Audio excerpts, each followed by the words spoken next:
Hey guys, this is Charles with Charlotte Area Historical Gamers, and today we're going to take a look at the American Civil War, Hold the Line game by Worthington Games. And this is very similar to Hold the Line, the Rev War game that came out by them quite a few years ago. And they've had several different iterations of the game. But the base game either had basic rules, which are super simple to play with almost any age, or advanced rules, which kind of made more fun as far as the morales and how morale was checked, and units retreated from battle. This board game is a block game, so typically when you have the board game, you will have a board like this. You will have terrain hexes. You'll have units with color-coded blocks to indicate their strength types, whether they're greens, mediums, or elites, and then a flag on the front indicates a victory block. So out of the 4 blocks, only one of them will have a flag on it. That helps you kind of keep track of the victory points. But what I've done is taken a hex board, or just a basic board, right, and had some MVF hexes made and set them up in the same format. So I can use this board for Commands and Colors, Tricorn, Napoleonics, Memoir 44, or I can use it for Hold the Line. So the Hold the Line board is a little less deep than Memoir 44, and basically I just ignore this back hex here. And so I started playing Memoir 44 first, then I moved the battle cry, and my son and I were talking about the difficulties about having cards in your hand and not able to do certain type of actions. Sometimes you're just stuck, and that was very frustrating to him. So I was talking online to some people and ended up looking at the Hold the Line system, and I really liked how it worked because it had the basic rules and it had the advanced rules. And so just recently I kind of went back and played Battlecry again, and I was kind of surprised how tough it was to play this game with a few units lined up like this, because you might get an order all in this section, but most of your units are here. So I ended up in the same situation as my son. So I kind of get the whole concept of like not liking the cards thing, plus the whole flexibility of the board, where you're coming from one side or you're coming from the other, and it's just a straight up battle against the other person. So this scenario here is First Bull Run, and then we're going to take a look at Hold the Line, the American Civil War edition, Bull Run. So we've got the Union soldiers over here. We've got Union soldiers over here. We've got a river. We've got an exit marker for the Union. And then we've got reinforcements coming in here. So this is a 30-turn game. And the idea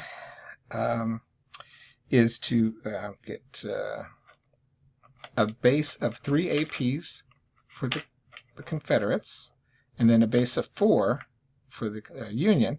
And then each turn you're going to roll a dice, and if you get a 1 or 2, you get 1 more AP, so that would be 4 or 5. If you roll a 3 or 4, you get 2 more AP, which would be 5 or 6, etc. Right? So, and then you can get 3 AP. So each AP allows you to either move or fire. So that's the kind of beauty of the game. You can move into range of an enemy, but you got to stay for 1 turn and take their heat if they decide to shoot at you. So if you're moving and the adjacent hex is clear from enemy and its adjacent hex, you can still do a force march and kind of go 1 extra space. So that actually helps the game move along a little faster. So when I first started playing this scenario, you'll notice that the Union player is coming from the back left over there, and his exit points are over on this side over here. Alright, so there's his exit point. And the Confederate player is here, and he's lined up with these troops in a line, which I started moving towards him, but I started realizing he was shifting around the edge of the forest. So then I had to shift this line kind of moving this way. And when you think about a 30-turn game, you think it's going to be a long time, but honestly, I was at turn 8 in probably 30 minutes, maybe less. But what happens at turn 8 is we have reinforcements coming in on the board from down here at the bottom, which are listed on the special rules. So it was interesting how the battlefield changed relatively quickly. And even playing solo, I felt like there was a strategy that was kind of surprising and interesting that happened along the way.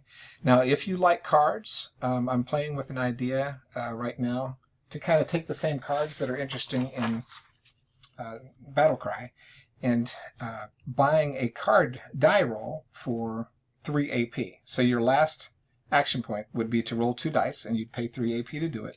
And then you'd look at this chart and kind of decide what you wanted to do. Some of the ideas I've taken from the other game, some are kind of made up, like mud. On your next turn, nobody can move.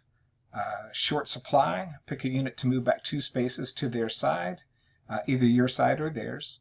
6 or 7 is like a dud or a complete loss of your 3 AP. 3 cigar, opponents plays 1 less AP on their turn.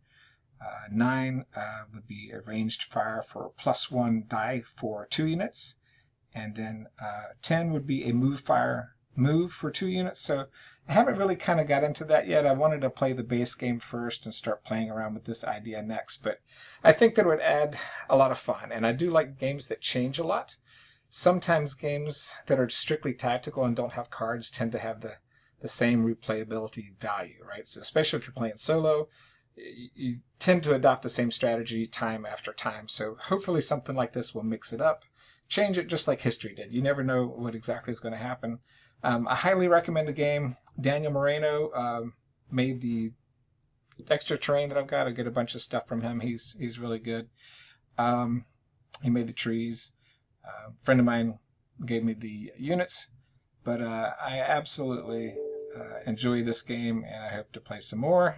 And hopefully after COVID, I'll be able to get out and play against real people. So take care, and thanks for watching, and I hope you're doing well.